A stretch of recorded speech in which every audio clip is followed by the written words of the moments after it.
सो hello बच्चा party, welcome back to SCBG and this is Sandeep भैया। And guys, आज की वीडियो में मैं आप सभी लोगों के सामने एक बड़े ही गंभीर मुद्दे को लेकर आया हूं और मैं आप सभी लोगों से रिक्वेस्ट करूंगा कि यार देखो, आपको यूपी टेक में चाहे सीट मिल गया हो या सीट ना मिला हो, या आप होम स्टेट के हो या अदर स्टेट के हो, आप इस वीडियो को जरूर दीजिएगा और साथ ही साथ रिस्पॉन्स भी करिएगा कमेंट बॉक्स में।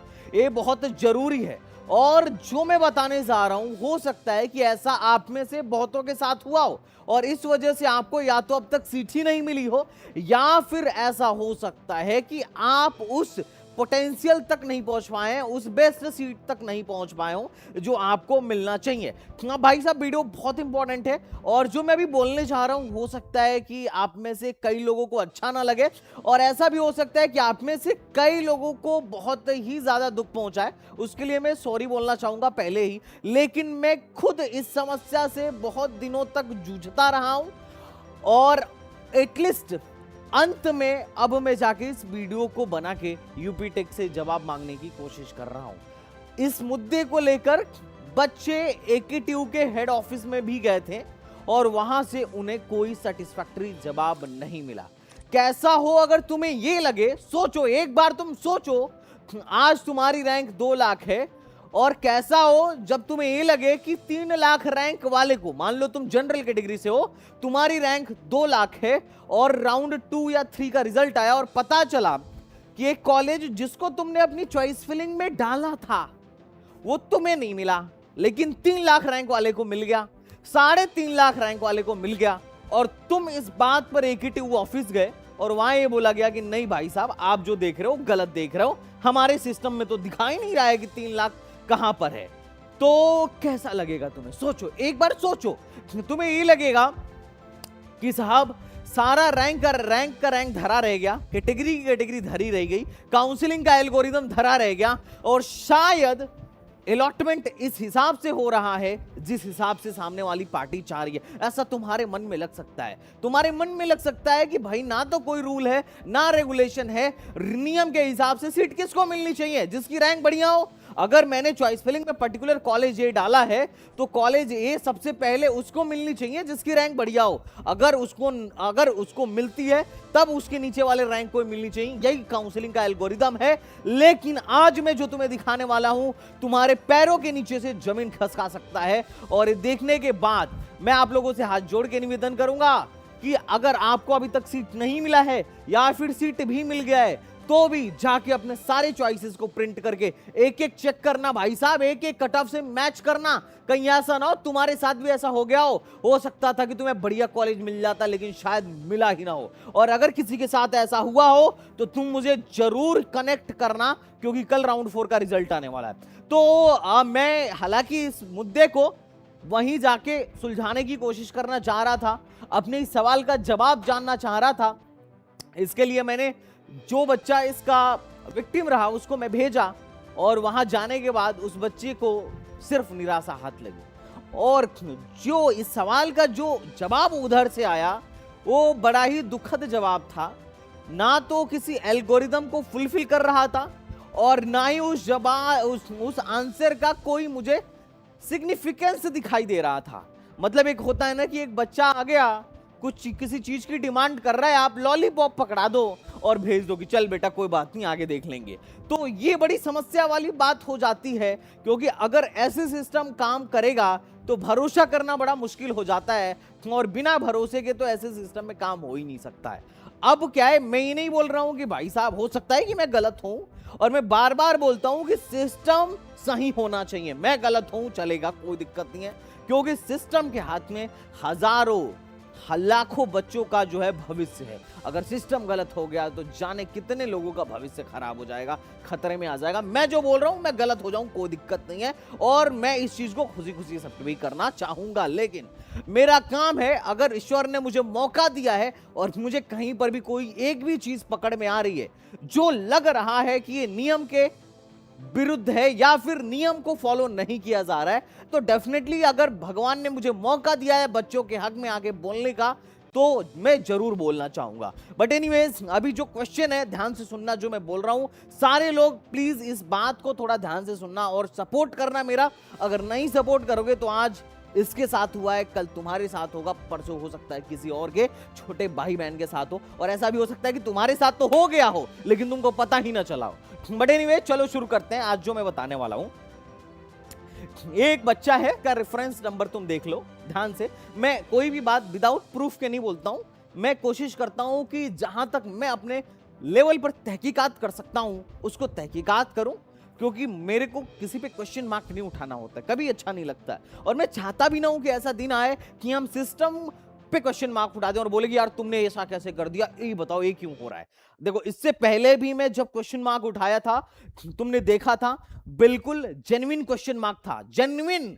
अगर रूलर वेटेज वाला तुमको याद हो, किसी को हवा तक नहीं लगा था कि वहां क्या हो रहा है। मेरे खुद के बच्चे को अलॉट हुआ 74,000 रैंक पर आईटी लखनऊ अलॉट हुआ, लेकिन फिर भी मैं क्वेश्चन मार्क उठाया क्योंकि मैं जानता था कि आज एक बच्चे का तो बढ़िया हो रहा है, लेकिन इसके चक्कर में और बच्चों का नुकसान नहीं होना चाहिए। क्योंकि इन्होंने अपने काउंसलिंग के रूल बुक में एक्चुअली परसेंटाइल के भी यहां पे 3% का वेटेज किस बेसिस पर देंगे इसका इन्होंने कोई नियम ही नहीं निकाला था। और जो 3% कैलकुलेट कर रहे थे, 3% मार्क्स जो कैलकुलेट कर रहे थे, वो पता नहीं कौन से एल्गोरिथम के हिसाब से अभी भी कैलकुलेट कर रहे हैं कि सीधे 40 से 45,000 रैंक कम हो जा रही है। सोचो, मैंने 2 एग्जांपल के साथ दिखाया, एक टू ने क्लेरिफिकेशन दिया, लेकिन फिर भी वो क्लेरिफिकेशन तो तुम जानते ही हो कि कहां तक क्लेरिफिकेशन वैलिड था और कहां तक क्लेरिफाई कर रहा था। बट एनीवेज मैं उस पर अभी क्वेश्चन मार्क नहीं उठा रहा, वो तो जो है सो है, वो तो तुम जान ही चुके हो। मैं जिस मुद्दे पे बात कर रहा हूं इसको सुनना, फिर से प्रूफ के साथ दिखाऊंगा।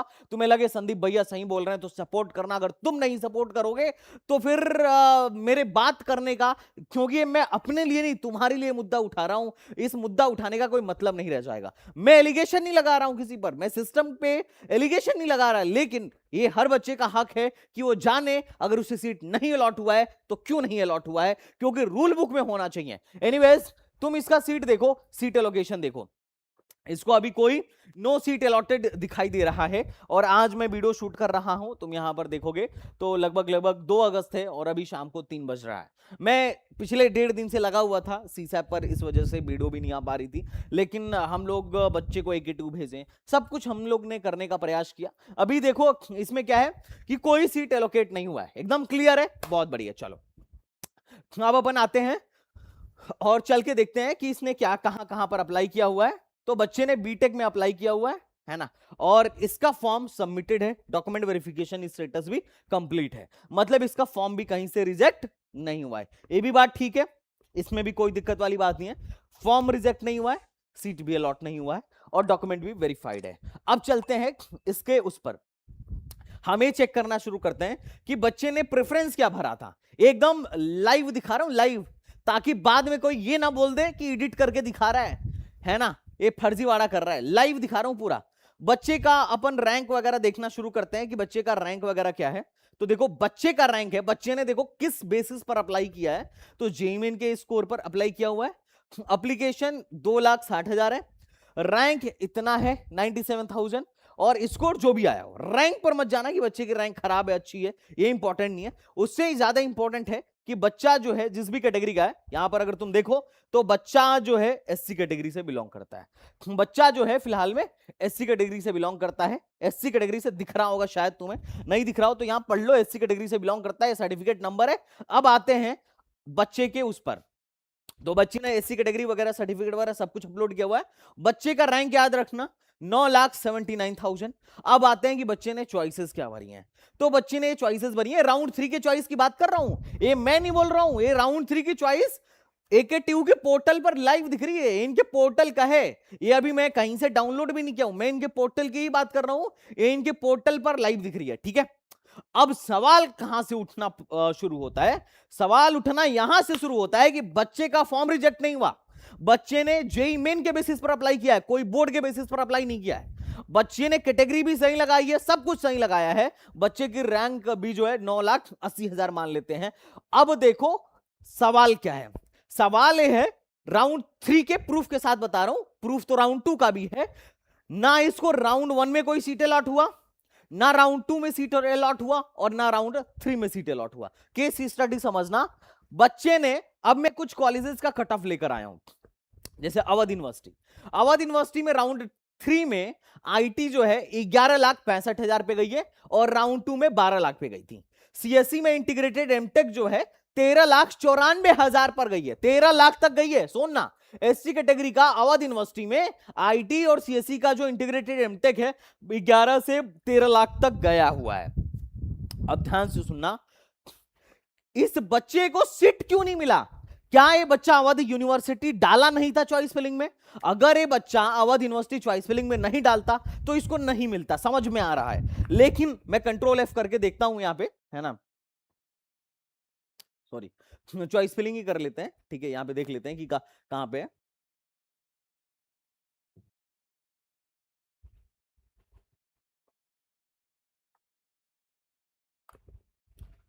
एनीवेज कोई नहीं, इसको लेके चलते हैं नीचे, अभी पता चल जाएगा। मैं दिखाता हूं कि इसने डाला हुआ है बेसिकली जो है। यहां पर अगर तुम देखो, देखो भाई, ये बच्चे की चॉइस फिलिंग है, कहीं इसमें कुछ गड़बड़ नहीं है। लाइव दिखा रहा हूं, लाइव दिखा रहा हूं मैं, लाइव एकेटीयू के पोर्टल पर ही हूं भाई साहब। यहां एप्लीकेशन एप्लीकेंट का नेम वगैरह तुम्हें सब दिख रहा होगा। यहां पर अगर तुम देखोगे, यहां पर डैशबोर्ड वगैरह तुम्हें सब दिख रहा होगा, है ना। अब मैं यहां पे अवध सर्च करता हूं तो अवध यूनिवर्सिटी देखो क्या कंप्यूटर साइंस इंटीग्रेटेड एमटेक जो है इसने 71 नंबर पे डाला है कि नहीं डाला है? डाला है, बात बराबर है। बच्चे की रैंक कितनी है? 10 लाख से कम है। अब अगर बच्चे की रैंक 10 लाख से कम है तो इंटीग्रेटेड एमटेक जो 13 लाख तक गया है वो बच्चे को मिला क्यों नहीं? पहला सवाल। दूसरा, अभी और चलते हैं, अभी और चलो। इंफॉर्मेशन टेक्नोलॉजी, ध्यान से सुनना, इंफॉर्मेशन टेक्नोलॉजी में इंटीग्रेटेड एमटेक और उसके अलावा राम मनोहर लोहिया का 4 साल का IT.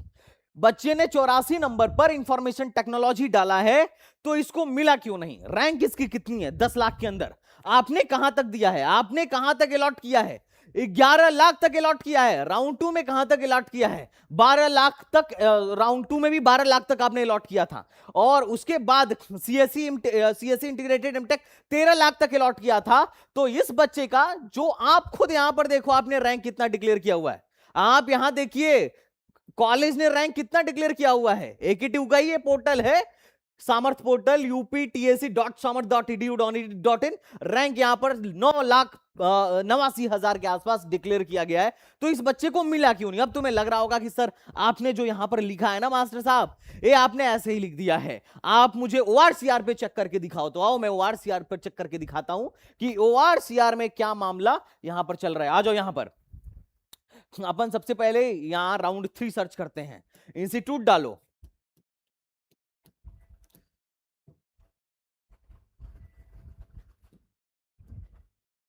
Low Awadh university. Category डालो, कैटेगरी अपन है SC NO।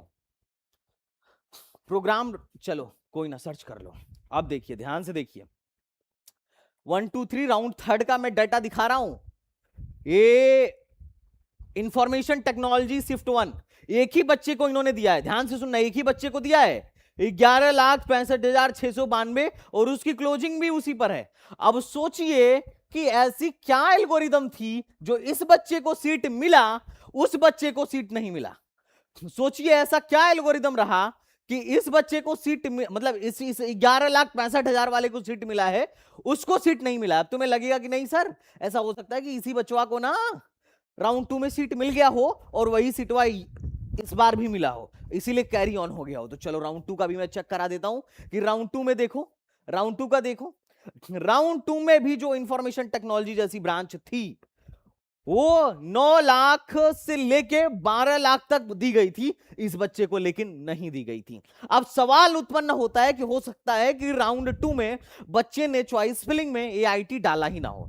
मैं आपकी बात से हो सकता है कि 1% के लिए सहमत हो जाऊं, हालांकि बच्चा इस बात से सहमत नहीं है। वो कह रहा था कि, मतलब वो कह क्या रहा था, वो लोग भी चेक कर रहे थे, उन लोगों ने खुद ही डाला था। वो आप देखेंगे ना, उसमें डेट दिखाता है कि किस डेट की चॉइस फिलिंग हुई है। तो जो डेट है वो ऑलरेडी 22 तारीख की है। तो इसके हिसाब से, बच्चे के हिसाब से, उसने राउंड 2 में भी डाला था और राउंड 2 में भी कट ऑफ 12 लाख तक गई थी, लेकिन इसको नहीं मिला। और इस बार भी कट ऑफ 11 लाख तक गई है, लेकिन इसको नहीं मिला। और जो इंटीग्रेटेड एमटेक वाला जो कोर्स था वो 13 लाख तक गया था, लेकिन फिर भी इसको नहीं मिला। अब सवाल है कि चलो ये तो इस बच्चे के साथ हुआ, और जाने कितने बच्चों के साथ हुआ होगा। और हो सकता है बच्चा अपना कट ऑफ ना चेक कर रहा हो तो उसे पता ही ना चला हो, उसे सिर्फ ये लगता रह गया हो कि जो कॉलेज है हमें इसलिए नहीं मिला क्योंकि हमारी कट ऑफ लो है, जबकि कॉलेज इसलिए नहीं हो सकता है कि ना मिला हो क्योंकि शायद एल्गोरिदम ही कुछ अलग तरीके से काम कर रही हो सकता है ना। अरे तुम ही सोचो ना, क्या अगर 12 लाख रैंक वाले को कॉलेज अलॉट हो रहा है, 11 लाख वाले रैंक को कॉलेज अलॉट हो रहा है, तो जो 10 लाख वाला है उसको अलॉट होना चाहिए कि नहीं होना चाहिए? होना चाहिए ना। और आगे बढ़ो, अभी एक कॉलेज दिखाना, अभी और दिखाता हूं। अगर मैं ख्वाजा मोइनुद्दीन चिश्ती की बात करूं, जो 56 नंबर और 65 नंबर की चॉइस है वो ऑलरेडी 10 और 11 लाख रैंक तक मिली है, तुम यहां पर जाके देखो। अगर मैं तुम्हें केएमसी की बात करूं, Khwaja Moinuddin Chishti,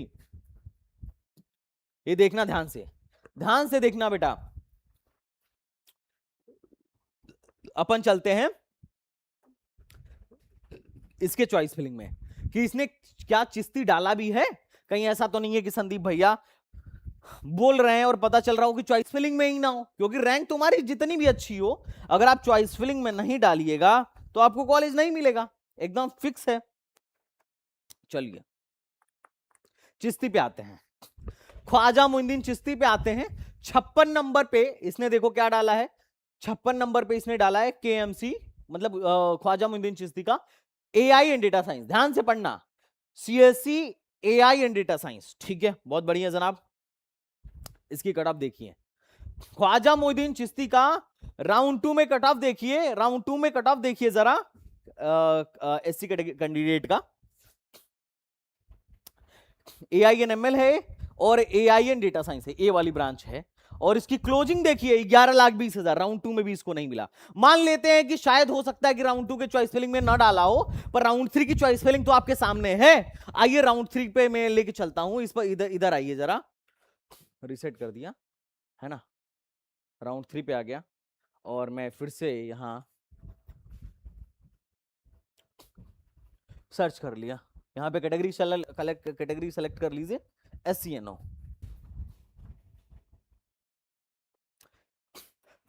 KMC computer science and data science, देखो राउंड 3 का है और कैटेगरी भी देख लो, और देखो 10 लाख पे अलॉट हुआ है। जब 10 लाख पे केएमसी अलॉट हो रही थी, 7,78,000 से लेकर 10 लाख रैंक तक के बीच में अलॉट हुआ है, तो क्या है 9,89,000 रैंक वाले बच्चे को अलॉट नहीं होना चाहिए? कौन सा एल्गोरिदम काम कर रहा है? सोचो, ऐसा कौन सा एल्गोरिदम है जो वही सीट एक एससी कैंडिडेट के दूसरे बच्चे को दी जा रही है लेकिन इस बच्चे को नहीं मिली? सोचो ना क्या एल्गोरिदम है। और ये सिर्फ इस बच्चे की बात नहीं है, हो सकता है कि तुम्हारे साथ भी ऐसा हुआ हो लेकिन तुमने ज्यादा ध्यान न दिया हो पिछले राउंड्स में। अब तुम बोलोगे भैया पहले काहे नहीं बताया? अरे मैं बताना तो पहले चाहता था, लेकिन मैं भी थोड़ा इनसे जानना चाहता था कि भैया आपका सिस्टम काम कैसे कर रहा है। अब सिस्टम काम कैसे कर रहा है ये बताने के बजाय बच्चे को लॉलीपॉप पकड़ा के भेज दिया गया। अब मैं क्या बोलूं, है ना। अब तुम सोचो ना, इसको अरे तुम मान लो, तुम एक थर्ड पार्टी बन के सोचो, मेरे फेवर में मत सोचो, एक किसी सिस्टम के भी फेवर में मत सोचो, तुम एक थर्ड पार्टी बन के सोचो कि क्या ये एल्गोरिदम है, सीट कैसे अलॉट की जाती है। सीट अलॉट करने का एल्गोरिदम क्या है? अगर कैटेगरी वाली सीट मिलती है तो पहले किसको मिलती है? जिसकी रैंक बढ़िया होगी उसको मिलेगी, या पीछे से देना शुरू कर दोगे? भाई किस तरीके से दिया गया है एक बार सोचिए, थर्ड पार्टी ही बन के सोचो, लेकिन सोचो तो। और अगर तुम्हें लग रहा है कि नहीं ये गलत है तो फिर तुम कमेंट बॉक्स में जरूर बताओगे और शेयर भी करोगे, क्योंकि जवाब चाहिए भाई साहब कि ये कौन सा एल्गोरिदम है। बात एक बच्चे की नहीं है, लाखों की संख्या में बच्चे यहां पे बैठते हैं। अब मैं और ज्यादा नहीं बोलूंगा, लेकिन मैं इतना जरूर बोलूंगा जिसका प्रूफ है उसको तुम खैर समझ ही रहे होगे कि काउंसलिंग में क्या हो रहा है। अच्छा, अच्छे कॉलेजों में ऐसा नहीं होगा, आईटी लखनऊ में ऐसा नहीं होगा, क्योंकि वहां पता है अच्छे रैंक वाले बच्चे जा रहे हैं और तुरंत पहुंच जाएंगे, सब कुछ कांड हो जाएगा। समझ रहे हो ना मैं क्या बोलना चाह रहा हूं?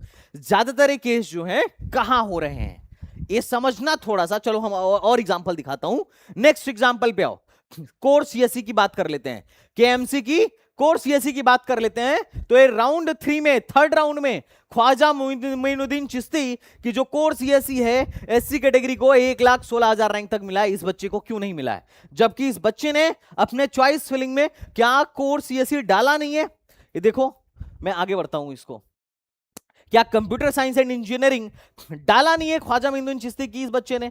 ऑब्वियसली डाला है। 65 नंबर की चॉइस फिलिंग जो है केएमसी की चॉइस फिलिंग है। अब सोचिए कि ये कैसे हो रहा है। इस बच्चे की रैंक आपने देखा ना, आपको मैं इसका जेईई मेन का स्कोर कार्ड भी दिखाता हूं। देखिए ये बच्चे का स्कोर कार्ड है, अगर आप यहां पर देखें तो आपको पता चलेगा कि एप्लीकेशन नंबर आप जब चाहें तब मैच कर लें, कैटेगरी देख लीजिए और साथ ही साथ इसका रोल नंबर देख लीजिए और इसकी जो रैंक है आपको यहां पर दिख जाएगी। रैंक 9,89,585 ये बच्चे की रैंक है। और मैं आपको ये भी इसके साथ बताना चाहूंगा कि आज के टाइम में सिस्टम के अगेंस्ट बोलना एक तरीके से गुनाह माना जाता है। बात अगेंस्ट बोलने की नहीं है, बात बच्चों के हक की है। और अगर ईश्वर ने मुझे मौका दिया है तो मुझे बच्चों के हक के लिए खड़ा रहना चाहिए, ये मेरा कर्तव्य है। यूपी टेक काउंसलिंग में सबसे ज्यादा देखे जाना वाला चैनल एसटीबीजी है। और अगर ऐसी चीजों को देखकर भी मैं आंख बंद करके बैठा रहा, मुझे पता है कि इसकी ये दुष्परिणाम मेरे को भोगने पड़ सकते हैं।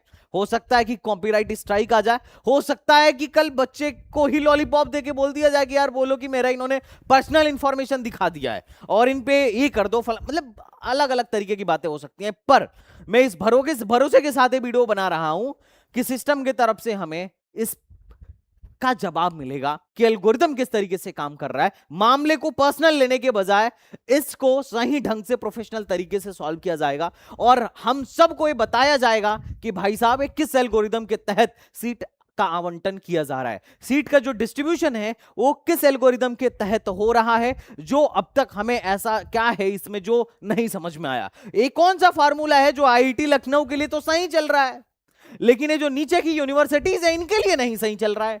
मतलब वो फार्मूला नहीं समझ में आ रहा है। सीट आवंटन का फार्मूला, जो सीट डिस्ट्रीब्यूशन का फार्मूला है वो बिल्कुल मेरे दिमाग से परे जा रहा है। मैंने अब तक मैं क्या बोलूं, मतलब जो मैं सोचता आ रहा हूं, जो मेरा फार्मूला चल रहा है वो आईटी लखनऊ पे फिट बैठ रहा है, केएनआईटी पर फिट बैठ रहा है, बीआईटी पर फिट बैठ रहा है, पर जब बात इन यूनिवर्सिटीज की आ रही है तो यहां फिट भाई साहब नहीं बैठ रहा है, यहां बिल्कुल फिट नहीं बैठ रहा है। यही नहीं, तुम्हें और एग्जाम्पल दिखाता हूं। तुम एक मांगोगे मैं 10 एग्जाम्पल दूंगा। एक एमसी है, आ जाओ, सरदार वल्लभ भाई Patel university of agriculture and technology, इसकी भी बात कर लेते हैं। आ जाओ इसकी भी बात कर लेते हैं।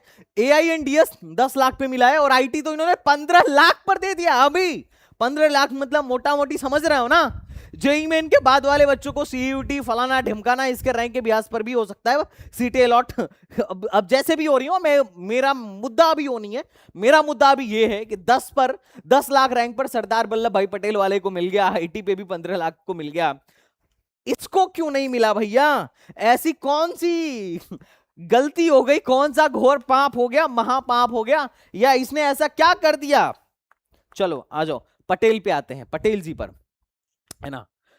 तो पटेल साहब वाला जो कॉलेज है, एग्रीकल्चर यूनिवर्सिटी जो है, सरदार वल्लभ भाई Patel university of agriculture and technology Meerut में जो है, ये सरदार वल्लभ भाई पटेल वाली जो यूनिवर्सिटी है, अपन आते हैं। ये 61 नंबर पर इसने डाल रखा है computer science, next AI and data science. इस बच्चे ने, देखो अगर ऐसा होता कि इस बच्चे ने चॉइस फिलिंग में कॉलेज ही नहीं डाला और आप अलॉट नहीं करते तो बिल्कुल समझ में आता है वो एल्गोरिदम के तहत काम हुआ है।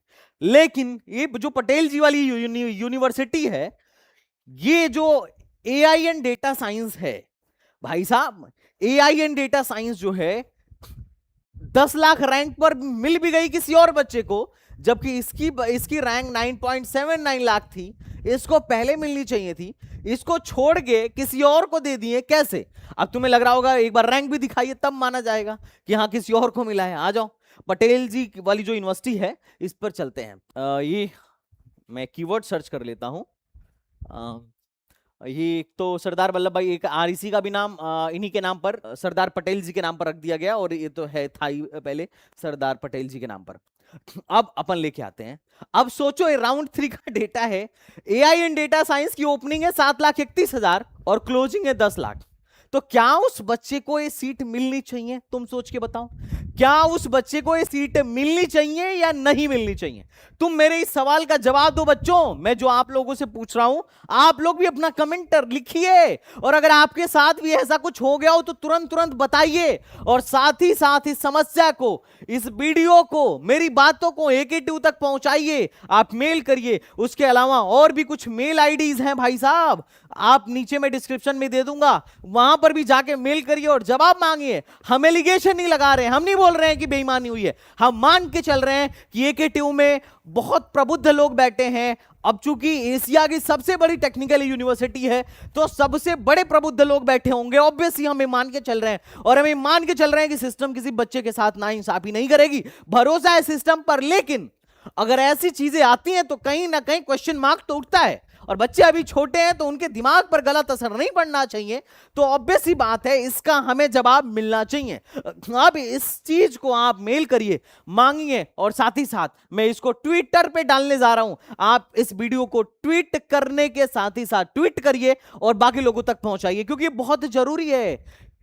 ये मैटर है किसी के भविष्य का, आपके भविष्य का, आने वाले बच्चों के भविष्य का। तो इसके साथ आप ऐसे नहीं छोड़ सकते, चुप नहीं बैठ सकते। अगर आपको लग रहा है कि एल्गोरिदम ठीक है तो फिर तो कोई बात नहीं, आप कमेंट बॉक्स में बताइए कि हाँ ठीक है, AK2 ने बढ़िया किया है, एल्गोरिदम ऐसे ही काम करता है। आप जस्टिफिकेशन भी दीजिए और मुझे भी सीखने को मौका मिलेगा। और अगर आपको लग रहा है कि नहीं भैया ऐसे थोड़ी काम होता है, जिसकी रैंक बढ़िया है उसको सीट पहले मिलनी चाहिए, अगर आपको ऐसा लग रहा है, अगर आप मेरी बातों तक समझ पा रहे हैं, तो फिर आप समर्थन दीजिए।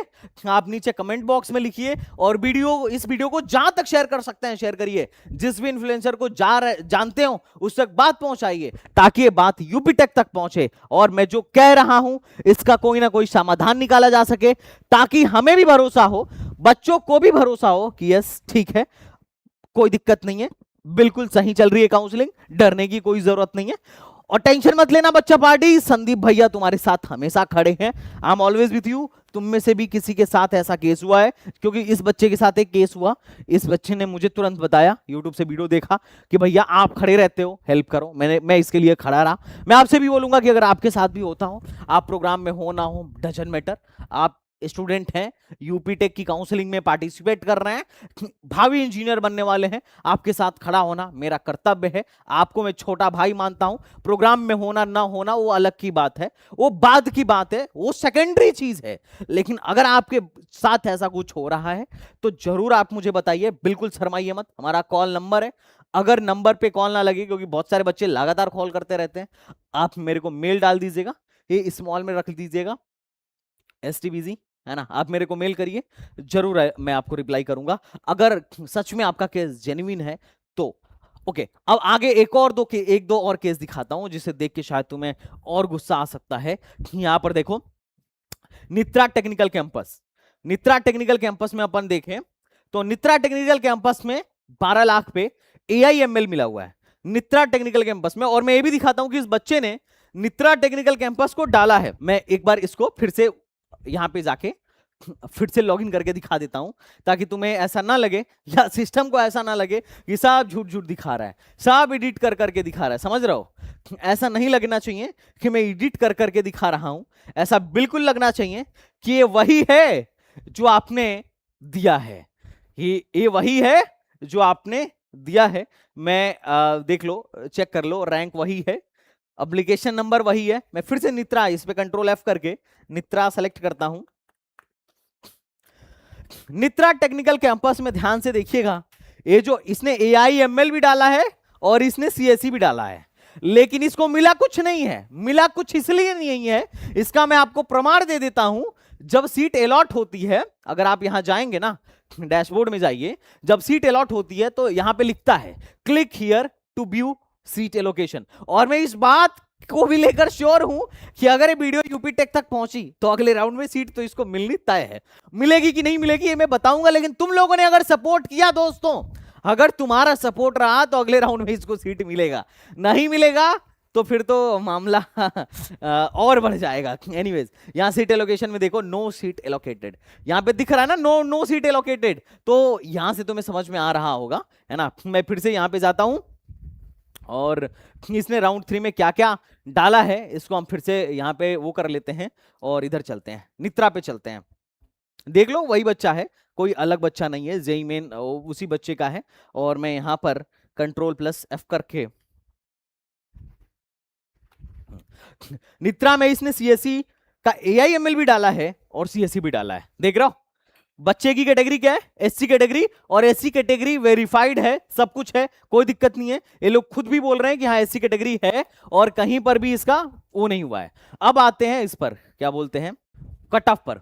कट ऑफ पर देखते हैं कि कट ऑफ में क्या सिस्टम है। तो आ जाओ कट ऑफ पे, यहां पे आता हूं, कट ऑफ पे आ गया और मैं यहां पे नित्रा डाल दिया।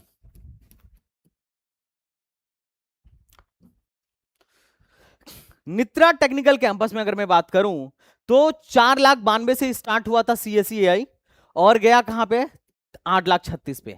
लेकिन वही कंप्यूटर साइंस एंड इंजीनियरिंग जो है एससी कैटेगरी में 6 लाख से स्टार्ट हुआ है और गया है कहां तक, यहां पे देखो गया है कहां तक, 12 लाख तक। देख पा रहे हो 12 लाख तक।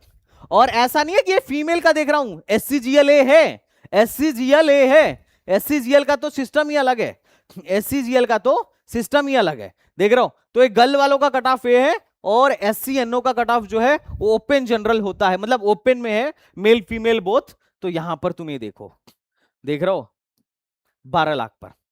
समझ में आ रहा होगा तुम्हें कि हाँ भैया जो आप बोल रहे हो बिल्कुल सही है। नेक्स्ट इस एग्जाम्पल को अगर तुम देखोगे तो तुम में से हो सकता है कि कुछ लोगों का खून खोल उठे, लेकिन खून खोलने वाली बात नहीं है। हो सकता है कि भाई देखो यार, पहले एनआईसी के वेब पोर्टल पे लोग काम करते थे, अभी सामर्थ पर आए हैं। अब जब सामर्थ पर आए हैं तो हो सकता है यहां कुछ कांड हो गया हो, इसमें कोई बुराई वाली बात नहीं है। हो सकता है कुछ एल्गोरिथम इधर में इधर इधर हो गया हो, क्योंकि सब कुछ टेक्निकल है भाई, एक दो चीज इधर उधर हो जाएगी तो सारा का सारा जो है कोड खराब हो जाएगा। तो अब मैं हालांकि ये नहीं बोल रहा हूं कि टेक्निकल टीम इनकी एक्सपर्ट नहीं है, ऑब्वियसली एक्सपर्ट है, इतनी बड़ी काउंसलिंग करा रहे हैं तो, लेकिन फिर भी एक बार देख लीजिए कहीं गलती ना हो गया हो, हाथ जोड़ के निवेदन है। एक एक बच्चे का भविष्य प्रीसियस है, चाहे रैंक 8 लाख हो या 9 लाख हो या 2 लाख हो, ये सारे बच्चे भारत के भविष्य हैं। तो एक बार फिर भी वेरीफाई करने की जरूरत है। मैं फिर बोल रहा हूं, मैं कोई एलिगेशन नहीं लगा रहा, लेकिन फिर भी अगर इतना बड़ा मुद्दा सामने आ रहा है तो जांच का विषय है, एक बार इस पर बारीकी से जांच की जाए। अब एक कॉलेज पे आता हूं, सुहेल देव यूनिवर्सिटी पे। सुहेल देव यूनिवर्सिटी पे जनरल कैटेगरी से इसमें AIML 14 लाख रैंक तक मिला है और सीएससी 15 लाख रैंक तक मिला है। जनरल वाले को 14 से 15 लाख रैंक तक मिला है, लेकिन एससी वाले को यहां पर सीट नहीं मिली है। सोच रहे हो विडंबना, देखिए, जबकि एल्गोरिथम कहता है कि जो ओपन वाली सीट है, जो अनरिजर्व्ड सीट है, उस पर सबका हक है। एससी वाले को भी अलॉट करेंगे, एसटी को भी अलॉट करेंगे, ओबीसी को भी अलॉट करेंगे। तभी तो एससी वाले कई बार ओबीसी वाले को राउंड 1 में मिला था, मान लो पर्टिकुलर एनआईटी नोएडा में सीएससी, और राउंड 2 में मिल गया एनआईटी नोएडा की सीएससी, लेकिन ओपन से। कैसे मिल गया? ऑब्वियसली क्योंकि अनरिजर्व्ड सीट सबका है। तो जब अनरिजर्व्ड सीट सबका है तो ये क्या सिर्फ कहने के लिए है कि 15 लाख वाले को दे दिए, 14 लाख रैंक वाले को दे दिए, और जिसकी रैंक 10 लाख से कम है उसको नहीं दिए? आओ वेरीफाई करवाता हूं। जो मैं बोल रहा हूं उसको वेरीफाई करने के बाद, करने के साथ बोल रहा हूं, ऐसे कोई फर्जीवाड़ा वाली बात नहीं है कि मुंह में जो आया है ना, भगवान ने मुंह दे दिया तो कुछ भी बोल रहे हैं, है ना। मैं जांच इसलिए करने के लिए कह रहा हूं क्योंकि यहां पर कहीं ना कहीं तुम्हें भी कुछ महसूस हो रहा होगा। अब क्या महसूस हो रहा है इसको तो खैर क्या नाम है जी, महाराजा सुहेल देव। चलिए एससी कैटेगरी से आते हैं। एससी कैटेगरी से कोई सीट राउंड 3 में नहीं अलॉट हुआ है, लेकिन जनरल से तो अलॉट हुआ है ना। ओपन वाली सीट पर आप ही का कहना है कि सबका हक है, ओपन वाली सीट तो सबके लिए है। तो ये देखिए जरा, ये जो ओपन वाली सीट मिली है मेल को 14 लाख पे या 15 लाख पे, ये इस बचवा को काहे नहीं मिला है? अब हो सकता है कि इस बचवा ने चॉइस फिलिंग में ही ना डाला हो। चलो इस बचवा का चेक करते हैं, चॉइस फिलिंग में डाला है कि नहीं डाला है। यहां आइए,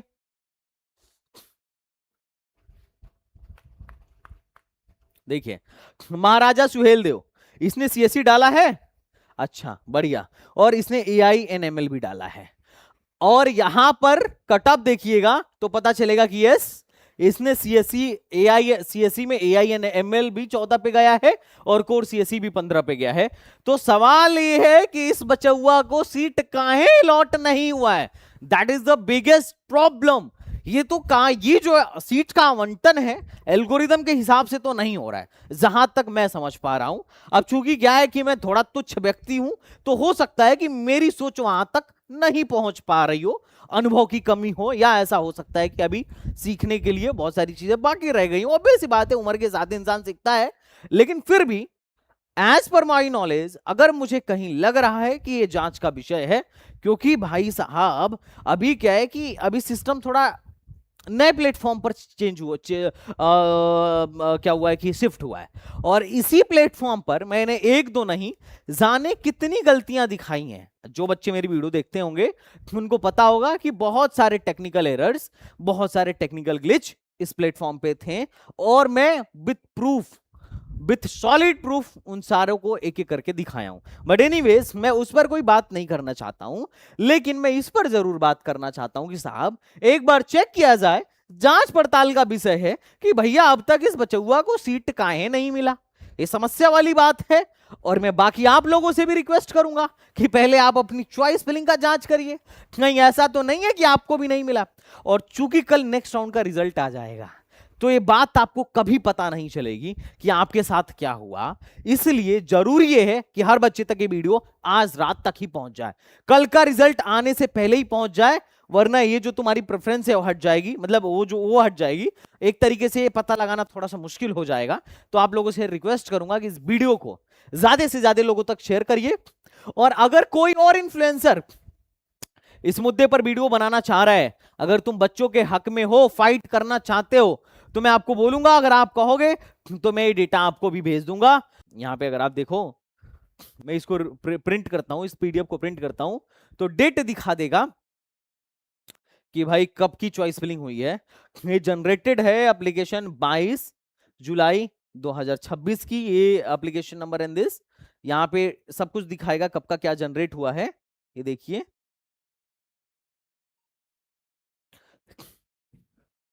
ठीक है, तो आपको भी मैं भेज दूंगा, आप भी इस पर शोध कर सकते हो। और अगर आपको लग रहा है कि संदीप भैया सही बोल रहे हैं, या जो भी आप मानते हो कि संदीप भाई सही बोल रहे हैं अपने, तो जरूर सपोर्ट करना। आप लोगों से मैं रिक्वेस्ट करूंगा अगर आपको लग रहा है तो, और बाकी तो खैर ठीक ही है, कोई बात नहीं। चलो बच्चा पार्टी, मिलता हूं नेक्स्ट वीडियो में, तब तक के लिए बाय बाय, टाटा एंड जय Hind, thank you so much, thanks a lot.